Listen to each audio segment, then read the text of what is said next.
thank people. What a simple thing is that? So research into human employee engagement says every 7 days staff need to be recognized. Every 7 days. So think about your team. Think about the people that you work with. Think about within your circle of influence. Who is it that you rely on that you have not thanked recently?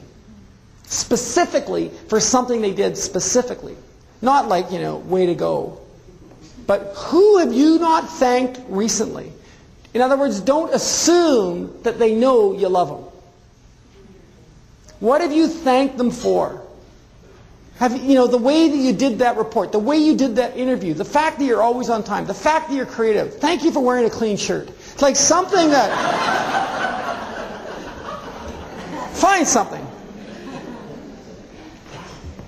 And I often share this story. It happened 2 years ago now, and I was working with a municipality. And at the end of my workshop, the client came up, Lisa, and she said, "How was today?" I said, "I thought we had a great day. Good workshop." She said, "How was Jerry?"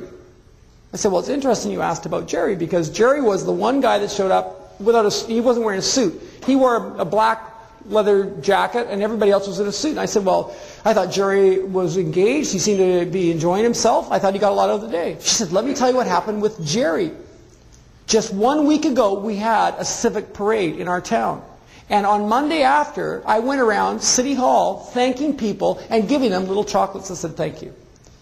And then I remembered Jerry, and he worked at the works yard, you see. And he helped out on the Friday before. He helped out putting up barricades and doing all sorts of extra work. So I got in my car, I drove down to the works yard, and I found Jerry. And I went up to him and I said, "Jerry, I want to thank you because the parade was a real success, and I know you put in extra effort. And I really appreciate that you did that. And I want to thank you and just give you this small token of my appreciation. It's a little thank you chocolate bar." And she said, "Hugh, I could tell as I was sharing this with him that he was getting kind of emotional." And then he turned to her and he said, "I've been here for 14 years and no one has ever come down from head office and thanked me." It's not about the chocolate bar. It's about making the time to thank people. Like, what impact would that have on him for the next 10 years? If he was asked to do something, of course he'd want to do it, because he was thanked specifically for something that was important. So thank people. Make it an effort. Find a time. Put it on your schedule.